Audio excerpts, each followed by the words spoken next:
Hello, everyone, and welcome to today's episode of Let's Talk Education Africa podcast. My name is Annie, and I will be your host for today's program. Today, we will be talking education as usual, since we are excited and ecstatic about everything education. We will be looking at teacher motivation, which is one important aspect of the teaching profession that is not particularly focused on. Today on our podcast, we will be discussing effective teacher motivation, and we have Mr. Charles Oloa from Kampala, Uganda, who is involved in designing, delivering, and evaluating education programs. In his work, he is currently the Partnerships and Uganda Country Lead at Inspiring Teachers, which is an award-winning non-profit organization that helps school and system leaders in low-resource contexts to help their teachers make greater impact in their profession. Thank you so much for joining us, Mr. Charles Oloa. It's very exciting, and I'm really glad to have you on our podcast today. Thank you. Thank you for having me here. All right. So before we get into the discussion, can you briefly tell us about yourself, your thoughts on teaching, and maybe general perceptions and misconceptions about being a teacher that you could discuss with us? Well, thank you for that. I'm Charles Oloa, as you mentioned. I work with Inspiring Teachers as the country lead and partnership lead in Uganda. I've been working in the education sector for about 15 years in monitoring and evaluation and research. My general thoughts on education are, I think we know that education is very important, and it's like the most impactful profession in society. And we know that education basically employs, I think, the highest number of people by the government in any country. But we also know that the teaching profession is the least respected or underrated profession. In the olden days, it was a privilege. It was an honor to be a teacher. Society respected you for being a teacher. But now they are looked at as they're basically not respected anymore. And one of the key things that people misconceive a lot about teaching is that they think teaching is easy. Mm-hmm. Like the same thing day in, day out, every day. So it should be easy. You should have mastered it by then.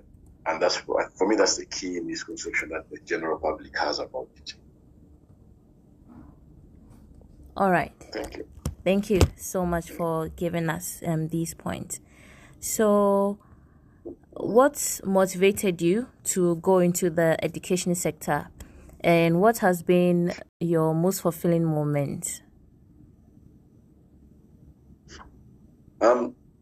Honestly, I went into education by mistake. I'm a scientist, research scientist by profession, by qualification, but found myself doing research in education and loved it.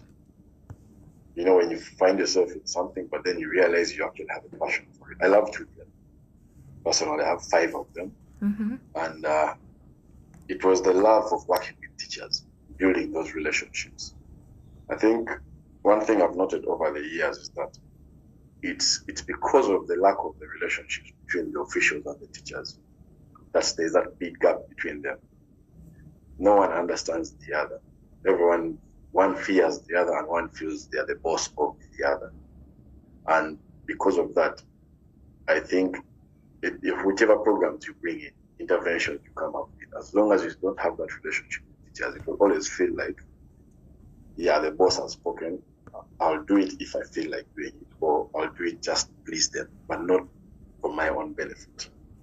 That's where I've seen the biggest challenge has been in education, but that's what motivated me as well to go into it, because I've worked with teachers for many years now and tried to build those relationships with them. And when you look, I think one of my most fulfilling moments is because of those relationships with teachers. When we had run a program in northern Uganda with the Mango Tree Literacy Lab, in northern Uganda, which is in what they call Laos region in Uganda. Our core was about building relationships with teachers in terms of how do we train them, how do we work with them. And so we found that what fulfilled me the most is that you could actually see the teacher behavior change. You could see it gradually happen. You could see that their knowledge is improving, even their attitudes, which is one of the biggest things in teaching. And then that went into the practicing of how they were conducting their lessons in class. And this actually led to learning outcomes improving in these learners in the northern Uganda. And currently, one other thing that has really amazed me about is what we are doing right now with inspiring teachers in using technology to bridge the gap between coaching and teacher support. Where we are now, that is fulfilling me. Those two areas are really fulfilling for me because we have always had a very major gap between how to coach teachers and because the lack of coaches also in the system generally. So using teachers themselves and the school and technology to bring in that, to bridge that gap between the coach and how to be the teacher that's amazing for me right now. Wow, thank you so much for your thoughts on how you've been motivated into the education sector and your most fulfilling moment. You did mention in your submission that, most people are employed into the education sector a lot. However, it's one of the less recognized profession. How important do you think recognition is for teachers? And how can schools and districts create an effective program for teachers in this sector? Yeah, I think it's absolutely very, very important that you recognize anyone, regardless even of teaching, but especially since we're discussing teaching. The key thing I've seen in terms of how to streamline it or how to make it more effective is we come up, the system or the educators normally come up with recognition, but no one knows how that recognition is arrived at in terms of the teachers. So what criteria is being used for coming up with that recognition? Are we looking at teachers who have met their teaching targets for the term or for the year? Are we looking at learners' performance? Are we looking at teachers' attendance? Are we looking at discipline of the learners in the teachers' classroom or in the schools? There is no clear basis for recognition. So we don't know why this recognition is being given, how it is being given, who is going to carry out this process. And so generally, how is it scored? And so you find teachers seeing someone recognized, but they don't know how did they arrive at recognition of that person in that category when we know there are much better people in that category to be recognized. So I think that's where the biggest challenge is, that beforehand, create a system that shows this is how we're going to carry out this recognition program. And then everyone knows about it. There's sharing from the head teachers level down to the teachers, from the districts down to the head teachers. And so everyone knows that this is the criteria being used. And then after that, it makes more sense than to know, based on this criteria, this is how recognition was arrived at. I think that's what's lacking in most of the systems. Yeah, it's true. And I do agree with you on that. You firsthand know how, motivation plays a role in teachers' profession. Okay. Obviously, there's internal motivation and then external motivation.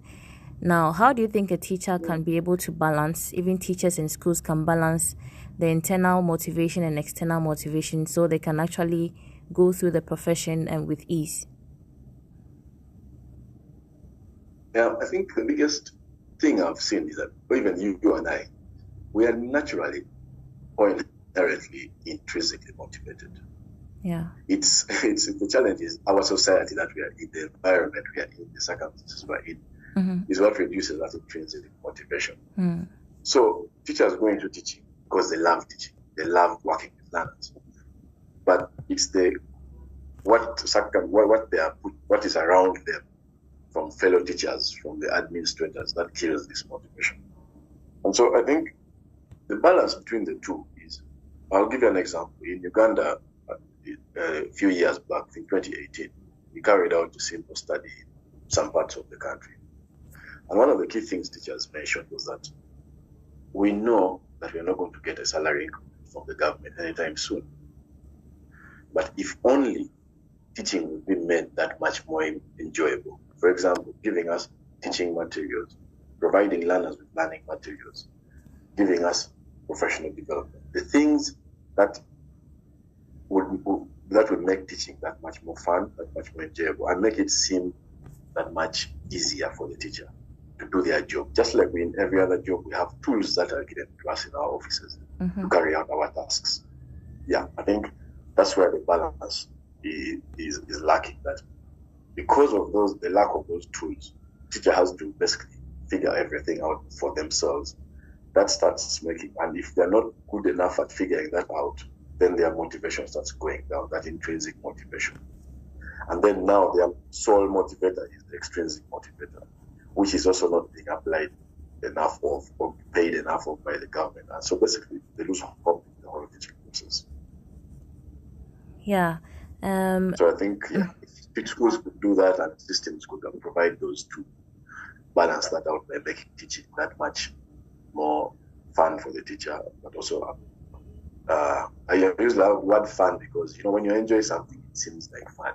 Yeah. But let's make it easier for them by giving them the right tools. Yeah, that would at least reduce the need for so much of the extrinsic. Yes, and thank you so much. That's quite insightful. So obviously, whether intrinsic or extrinsic motivation, it's one thing that plays a role with teachers' work or how they focus and produce the task that is at hand. Now, you did mention also that sometimes motivation goes down, and obviously it could also lead to teachers being quite burnt out, maybe doing the same thing all the time and not really getting anything back or seeing anything positive. What impact do you think burnt out can have on a teacher's motivation in the profession? Oh, that's a real one. That's a serious one because looking at burnout, you're emotionally drained, you're physically drained, and you're mentally drained. And for anyone in that state, you basically, it's where you wake up and you wonder why you're even awake anyway. I've seen people burnt out in both teaching and in other professions as well. Yeah. And you clearly see this is what happens basically. Someone does the bare minimum just to complete that day's work. Mm-hmm. There is very poor attendance. There's always an excuse for why I'm not coming to work. There's that excuse. There's this relative who's sick or someone is not fine or they'll always make an excuse. And for teachers especially, they will not have, either they will prepare poor lesson plans, or they will not prepare them at all. Yeah. Now for those who prepare, we just prepare for the sake of ticking a box because the supervisor has to look for it. You will see it in how they are teaching their learners. There's no support across the learners. If there's a weak learner or there's learners that need support in the classroom will not be supported. And I've seen cases where a teacher basically works with only a few, one or two. If they ask the question, Anna, have you understood? Charles, have you understood? Mm-hmm. If Anna and Charles understand, the lesson moves on. Yeah. Because they're not looking at learners understanding, they're looking at completing their tasks. Yes. And this, as a whole, translates into poor learning outcomes for the learners. Mm. And that's where now the impact comes in at its worst, because now it goes into one person's burnout is affecting a classroom of, say, 100 kids in one school, which is now imagine if you multiply that effect by around the country, with quite a number of teachers who are burnt out. And so one thing that I was looking at in terms of what are the reasons that cause burnout and how do we improve on that? One of the key things that we found here is that there's poor or lack, either very limited or not at all, support from the school leaders or the head teachers of the schools. The teachers are basically left to their own devices. You come in, you do what you're supposed to do. Mm-hmm. No one is going to support you on if you're improved or not. Yeah. The teacher is not going to come and observe your lessons, provide feedback. He's not going to review your plans that you've made. He just gets them and signs them. So you don't know which areas you're weak at. And another thing that I've also noticed that when the culture, because of that also, goes into a poor culture of support between teachers themselves. I can't go to a fellow teacher for support because the head teacher has created an environment where every man for himself. Teachers don't support each other. That's another thing that creates the burnout. And then, obviously, what we had mentioned earlier, that teaching and learning materials are not available in the school. So teachers are frustrated because they kept doing this the right way, but they've not had the material to guide them or to help them teach it that way. So they just default to the easy way out and just give bare minimum as usual. And then one other thing that also would create that can be improved on is recognition of these teachers. Sometimes all we need is someone to say good job, praising them for their effort. So that's that alone, because you've had people talk, I've been doing this for 20 years. No one has said anything about what the work I've done. They only recognized me when I left that job. You see that? That's where they felt the impact of that person's absence. So I think if we want to improve on that, those are some of the things that support from the head teacher, create the culture where there's support between teachers.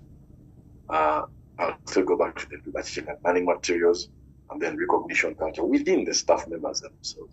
You can create a weekly recognition, or maybe a monthly, or by subject area, whichever criteria they can create, but something that helps teachers feel like someone is noticing what they're doing and is appreciating it.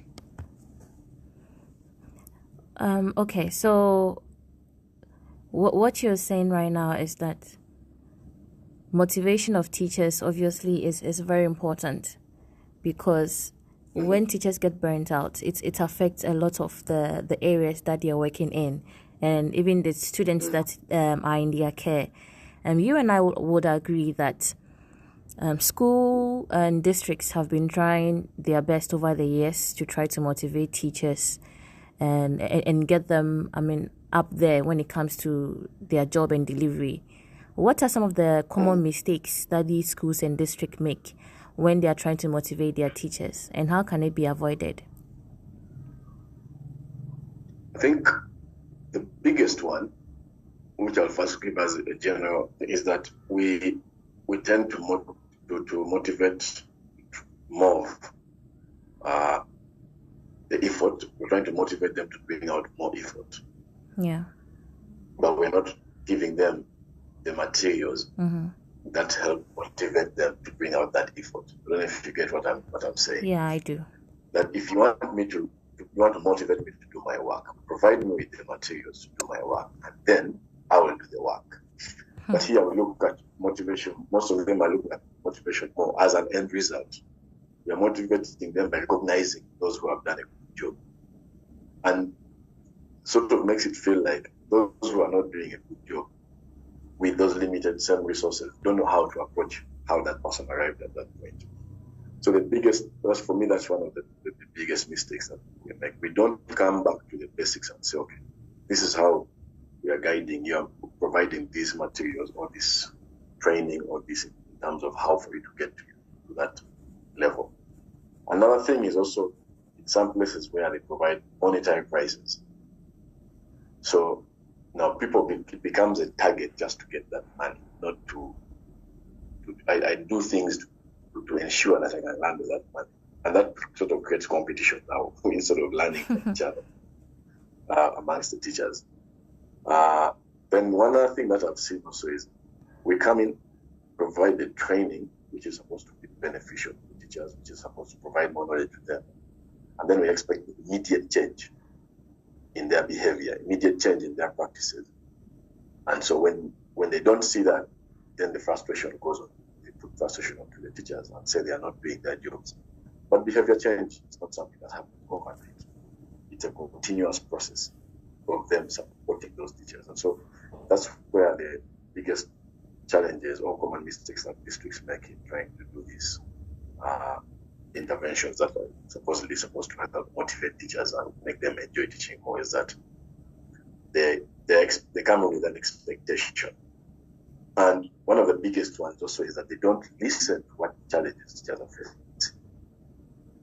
If you went and asked them first, what challenges are you facing? If you came to me and you wanted to give me help, you first asked me, Charles, how can I help you?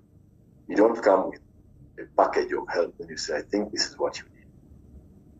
And then if I don't need that at that moment, then now all of a sudden it doesn't have any impact on me because it wasn't what I wanted anymore.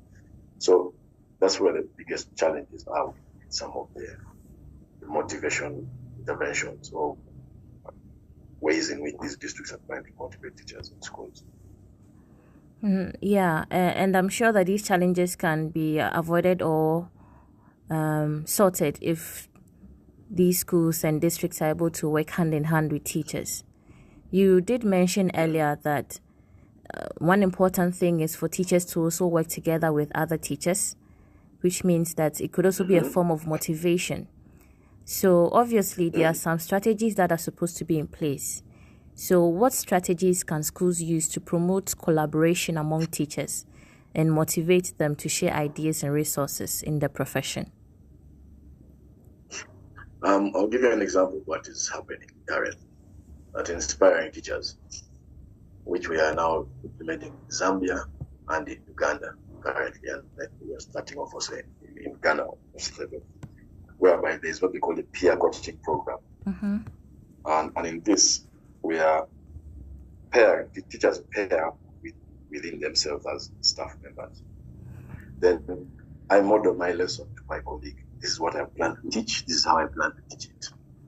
And then my colleague critiques me. This is before going to the classroom. And then you make some corrections. And then I do the same with them.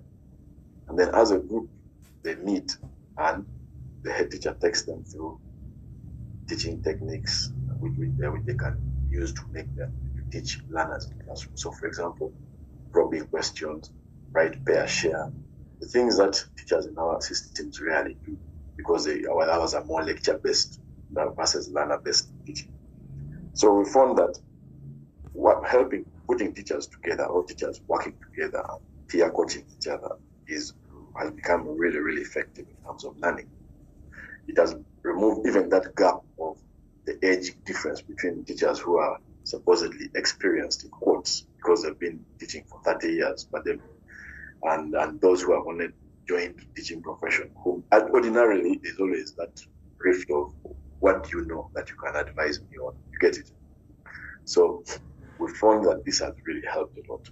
And over time, they themselves understand each other's weaknesses and strengths, and actually even for 10% pairs. Another thing that has also worked a lot is modeling by these teachers. So sometimes you say something has been done, or this is how we should do it, but no one sees how it can be done. So I'll give you an example. You're saying, use a probing question in the classroom. You're trying to teach how to probe in the classroom. We've done this by getting teachers who are actually using that technique in the classroom. And they go and teach it in front of fellow colleagues across different subjects so that teachers can understand, that's how it is done by being modeled in front of them. Yeah.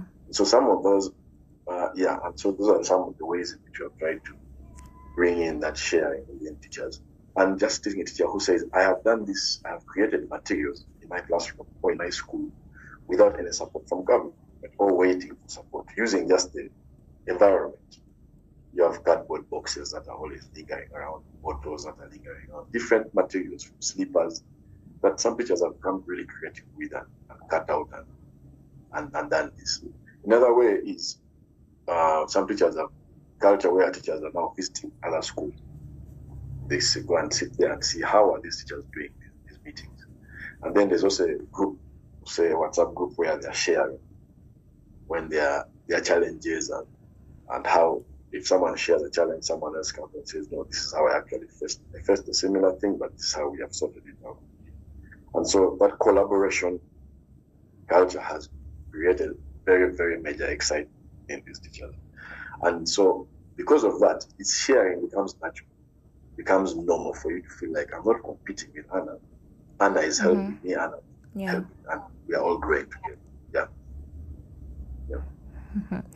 Thank you so much. I really do agree with you about the modeling of actions, just as it's important that teachers model actions, in class for students to learn after them, it's also very important that the actions are also being modeled for teachers to be able to render their services properly, so they can stay in the profession and be a lot more happy and motivated. Now, when teachers stay in profession for a very long time, we can say they're like veteran teachers, and sometimes they feel burnt out and feel stuck because they've been teaching for, let's say, 15 years, 20 years, 30 years, and I'm sure you've encountered a lot of people in the profession for that long. How do you think we can motivate veteran teachers who have been in the profession for a long time and may sometimes face burnt out or feeling stuck in the profession that long? That's the one that is still $1 million in terms of the questions that are out there. But some things that we've tried that have worked from the years that we've worked with some of these veteran teachers, because they are some of the most resistant teachers to change. Yeah. In terms of I've been doing this for 40 years and it has worked thus far. We've used things like lesson observation. We observe them in their classroom and then sat with them and they critique themselves. Yeah. Before the whole coaching cycle, we plan the lesson, then we observe the lesson, then we have the feedback after. And then you find that as they critique themselves, they start seeing that, oh, maybe I didn't do that well. Or you bring in another teacher who is teaching similar subject and they teach in a different way from how he normally teaches, in a much better way, so that they themselves can see, oh, there's actually more learning to be done from what I think I already know. Versus you telling them that, no, you see, you need to change. We cannot tell someone to change unless they are seeing the benefit of that change. So by bringing in someone else who's teaching similar subject, in a similar setting, who's teaching it much better, and teachers, you can see the response from the learners is much better. We found that that's how some of them get to change bit by bit. And another way we've also worked with them, like I mentioned earlier, is when you're giving trainings, we consult them and say, teacher, what are the biggest challenges you're facing in your teaching at school? So that it's not, like I said earlier, I don't like where most cases we have a challenge, we design for the teachers instead of designing with the teachers. We come up with interventions for them without them participating in that whole process. And so by going and asking them what their challenges are and then tailoring professional development support around those challenges, they feel much more ownership for that. And then this actually gives them that much more motivation to work with you, because you're building a relationship where it's both ways. We are not imposing, because most cases, because of the years they spend, they feel like everything is coming is an imposition of their easy way of life because of the way they've been doing it. But when they contribute to it, they feel like, yeah, one had said that, so I need to improve on that because it was my suggestion. And we found that has worked for us. Yeah, that's very true. Yeah. Sometimes when they're in the profession for so long, it's very difficult for them to leave what they already know and maybe learn something new. And you would agree with me that we are in a technological era with so much invention, so many things going on. And how can schools use the technology and digital tools that we have in our time today to support teacher motivation and their own professional development? I'll refer to our organization because it's what we are doing currently. Yes. We are using what we call a SmartCoach app to help in our teacher professional development. What does this app involve? It has what we call learning materials, which is basically the framework of 27 teaching techniques that these teachers can use to enhance their teaching or to support their teaching. We're talking of things like giving a do now. We're talking of asking probing questions, write pair share, circulate the classroom. So many other techniques that we have in there. Modeling, explaining with clarity. Mm-hmm. Now, when we tell teachers during professional development that please ensure you explain with clarity, The challenge is that during trainings, what you train on does not really stay that long after the training. There's that cascade of trainings where there's the master, then there's the TOT, then there's the final teacher training. Knowledge is lost across that. So we've added support videos as well for each of those techniques to show how techniques can be taught in a classroom. We, the teacher, who is from a local Ugandan classroom, we didn't hire any actors or anyone so that they can see and recognize those faces. And these are materials that work offline. You download them once and then they just stay cached in the phone. In the same app, there's peer coaching and support. So I have observable actions that I can look at when Anna is teaching, and I tick what I'm seeing based on the technique she's using. Is she doing this step? Is she not doing this step? And then it automatically generates feedback that I can use to give Anna based on what I observe. Yeah. At the same time, it also has a provision for the head teacher, provide coaching and support to these teachers as well. He can go in and observe a lesson from these teachers and then give an overall summation of what he has seen. So we find that technology has really been very, very good. And this we're implementing in Uganda and in Zambia as well. And we're working with partners in Zambia, in Ghana as well to come to roll this out even much further. And so that bridges the gap, because I'll give you an example. In Uganda here, we have a big gap of, say, a coach who's at the level who oversees a number of schools will have at least 30 to 50 schools they oversee. But now with this technology, and he has to support teachers in 30 to 50 schools is an average of almost 400 teachers or so, which one person needs to support. That's impossible. And also, so we're trying to bring the support back at the school level. Now, by having this app, it's generating feedback, but also generating the general challenges, which areas of weakness we are seeing across the different techniques. And so when that coach comes back to support, he has information based on actual data that they can use to support these teachers in their professional development. So that's how we're using the technology in two ways. One way is it's collecting the data as well, but it's also providing a platform for all of these materials to be viewed by a teacher. If they're on a bus journey of 8 hours, they'll review a whole technique. By the time they reach their destination on Monday, they know what they're going to be doing. But it's also informing us using data on how to implement or to come and provide support to the teachers based on the overall challenges that we are seeing in how they are using the different techniques. So that's how we are supporting that and applying it right now. And that's a very great initiative. I think that is very effective when it comes to the support. That I even think that it could even go a long way to support new teachers who are even interested in the field, so they know that before they even get into the teaching profession, there are some great resources and technological tools that could support them in their work. Now, finally, you think that in the near future, you see a lot of youth going into teaching? Yeah, I think teaching will always have people going into teaching. It's the biggest challenge with teaching right now is that it's that perception that people have about teaching, and even our leaders have towards teachers, where they are the least paid. Even when they are paid, it's not paid on time. When they strike or put down their tools because they are demotivated, they are ridiculed and say they are not thinking about the child. And so those are some of the biggest challenges that we see around teaching. But I'm sure over time, these are going to change. If some of these gradual changes are implemented in society. And like we said earlier, teachers have said it's not necessarily the 100% extrinsic motivation.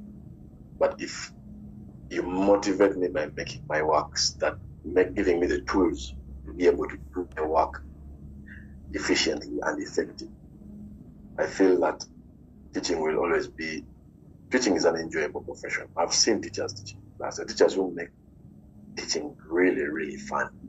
And you can't do that if you're not motivated to do it. And so the biggest challenge is that that motivation or the goals of why we are doing this. I'll give you an example. So, for example, in Ghana, they've introduced a point system for teacher professional development, where you build points that sort of like that help in your career growth. And some of those innovations that can come up that would help teachers think of also their own personal development more, because it's a two-way street. Teachers have taught for 30 years and have never done any courses or however short it is, in terms of how to improve on their teaching skills. And so having a platform where those courses are applied, are provided, those professional development courses are applied, or even within in-schools professional development, that will help a lot in mapping out the journey of professional development of teachers.